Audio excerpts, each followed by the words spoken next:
U riječkoj luci na dubini od 20 metara ležao je od 1944. godine potopljen motorni brod Ramb.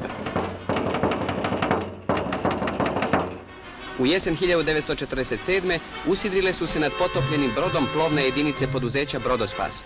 Ljudi koji su nakon oslobođenja podigli s morskog dna čitav niz potopljenih objekata, došli su da izvrše svoj najteži dosadašnji zadatak.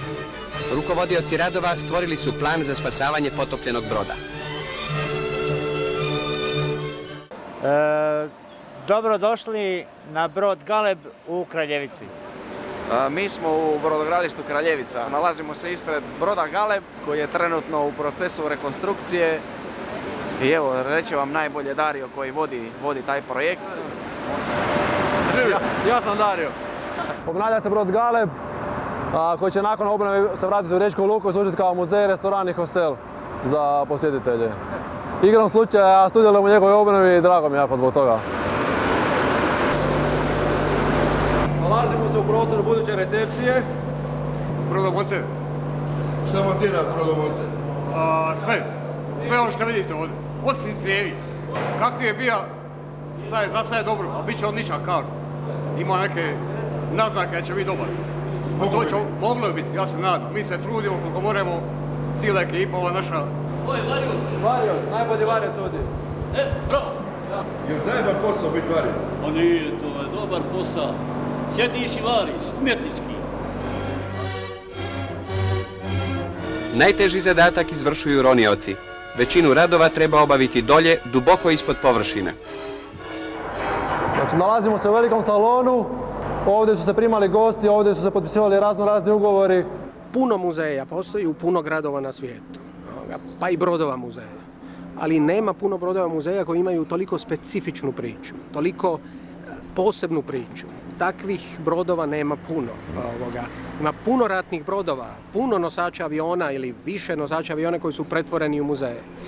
Ali nemaju osobitu priču, nemaju priču koja bi ih istaknula i rekla to je jedini takav brod. Galeb je jedini takav brod, a u maloj zemlji je, ili u malim zemljama, je apsolutno poseban. I konačno to će biti prvi hrvatski brod muzej. Iz dubine prodire na površinu titrava svjetlost. To ronioci vrše podvodno svarivanje. Njih petorica, Vlado Kokeza, Vicko Lapov, Skopaci, Bonifačić i Filčić, to su junaci ovog velikog pothvata. Bačva za crno vino. Treba ju napuniti. S obzirom da je ministar Biškupić brod zaštitio kao hrvatsko kulturno dobro, onda postoji pravo prvokupa. Znači, država, županija, jedinica lokalne samouprave na čijem području je brod, imaju pravo prvokupa. I tako smo mi u stvari došli do broda. Jer bez toga bi to bilo sigurno teže. Kod mene je došla odvjetnica koja je zastupala posadu broda koji je bio u brodogradilištu Viktor Lenac i koja je u stvari pokrenula prodaju broda putem ovrhe da bi se posada namirila za plaće i ja sam odlučio da idemo u tu priču. Brod smo platili oko nekih $170,000, što je za brod od 120 metara u stvari gotovo pa ništa, jer da smo ga prodali kao staro željezo, zaradili bi više. Nekoliko mjeseci trajali su pripremni radovi. Oni se približavaju kraju. Na pontone nad brodom prenose se sisaljke velikog kapaciteta. A u kojoj toj godini govorimo kada je došla Bravnica? Pa teško mi je se baš prisjetiti, ali mislim da je to sigurno bilo pred 10 godina. Krivo je izračunao. Ja bih rekao da je on povezan 12 ili 13. Jer sam ja 10, a ja sam ipak malo mlađi Galeb. Lako njemu, on je ide ča, ja moram ovo završiti.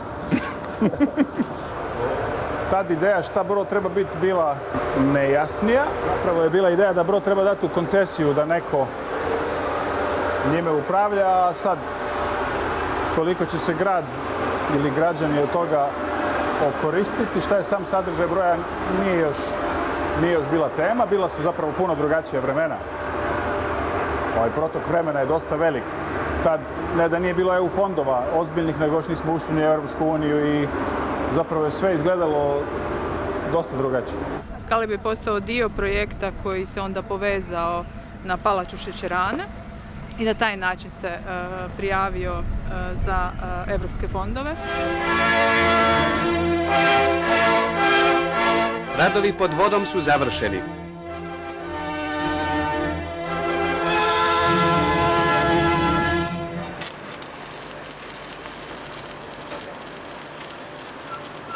To je stari brod, nema više takvih brodova.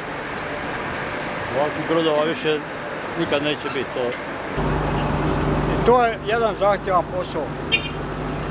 A radi se sve antikorozije, sve se radi. Ketanje, brušenje, varenje, paljenje, menjanje limova, sve. Opet sve se mijenja.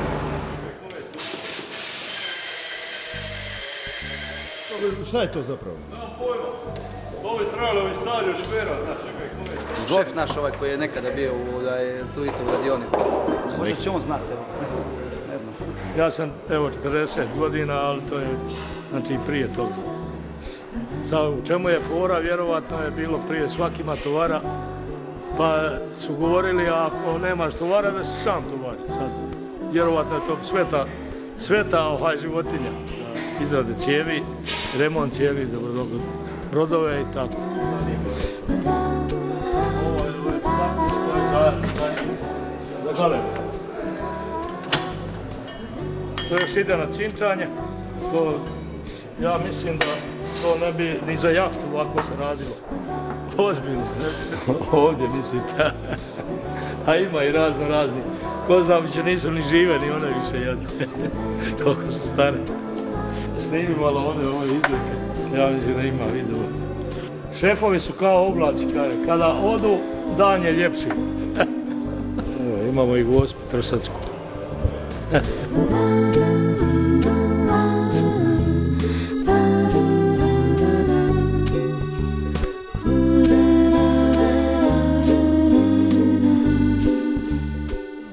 Prvo je zapravo fascinantno da brod koji je sa onim famoznim motorima izgrađen u Italiji bio brod za prijevoz južnog voća. A onda da je u Bengaziju, kad je počeo Drugi svjetski rat, taj brod udaren i pretegljen u Trst, gdje je postao u međuvremenu njemački minopolagač, pa da je onda potopljen u rijeci. Potopljen je u riječkoj luci u bombardiranju savezničkih aviona.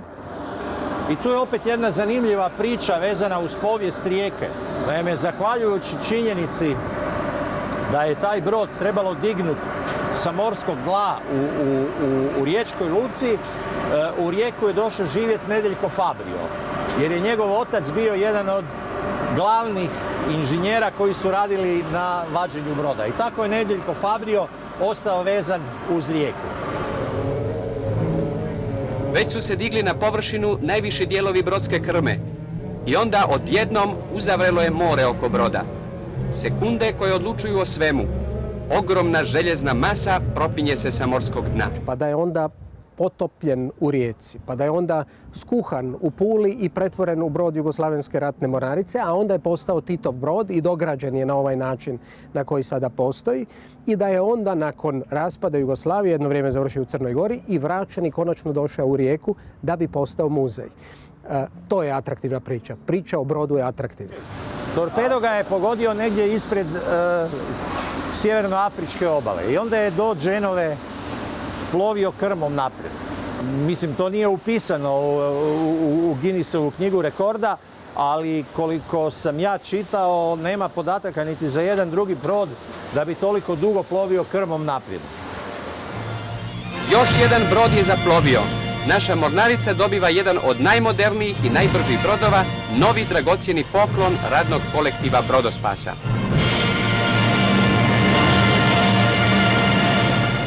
Evo, pogledajte prostor. U čemu se... Za sada nikak, kad bude gotov, ko bomon će biti.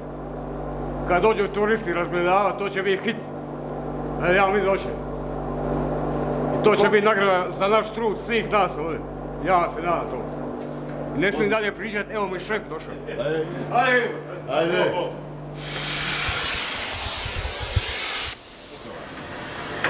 Zapravo, kako se zove ovaj instrument? Kanelo, Brenner. Brenner. Ne znam, Brenner. Gospodin Zlak i Jul Brenner, vidiš? Da. Jul Brenner, znaš Jul Brenner? Jul Brenner, evo. Jul Brenner. Znači, brod kao plovni objekt i dalje mora imati svog kapetana koji uredno svaki dan dolazi na brod, obilazi brod i on će imati čak gore svoju kabinu koju ćemo kasnije vidjeti kad se brod dovede u luku. Pa brod će morati imati kapetana jer tako propisuju naši zakoni. Ali on je to možda mandat onda, drugi. Pa to možda nije ideja za odbaciti. Doduše morao bi položiti još neke dodatne ispite. Pa ne znam baš da li tako brzo može položiti taj kapetanski ispit. Mislim, mora biti na faks. Pa ja mogu ići do tad položiti za kapetana i svakog ko bude želio, tad ću vrlo rado provesti po brodu. Poloviti u šate sa najniže palube i tako. To diže vršu jutro. Znači, ovo su izvorni WC-i koji će biti obnovljeni kako su nekad izgledali. Vježbam čučanje, jer svi WC-i na Galebu su bili čučavci. Moram biti u duhu sa materijalom. I čučavci će se rekonstruirati. Ja mislim da strani turisti nikad nisu vidjeli čučavce. To je isto dio naše kulture.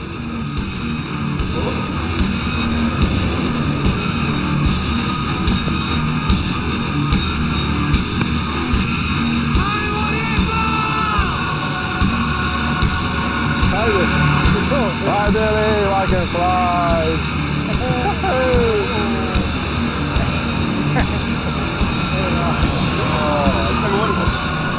Kaže, I'm on top of the world, ali mi možemo reći, mi smo u Kraljevici!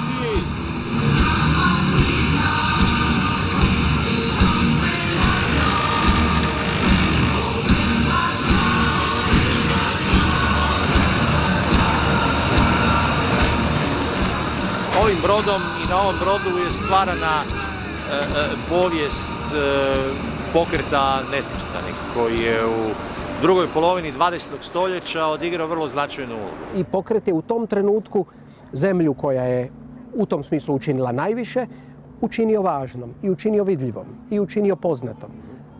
Ovo je priča o toj politici na tome brodu i o brodu koji je simbol te politike. Dobrodošli u brodogradilište Kraljevica.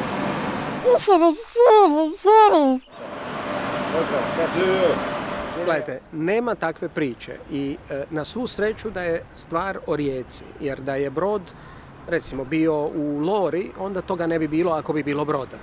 Sve ove knjižnice, muzeji i ostali, to je super, ali to je obično i riječko, a ovo je svjetsko. Ta priča je atraktivna svakom gostu ovoga grada, jer muzeja koji govore o mnogim stvarima imate na puno točaka. Palača imate na puno točaka od rijeke na sjever ili sjeverozapad. Ali ovakvog broda nema nigdje, takve priče nema nigdje. To je važna stvar.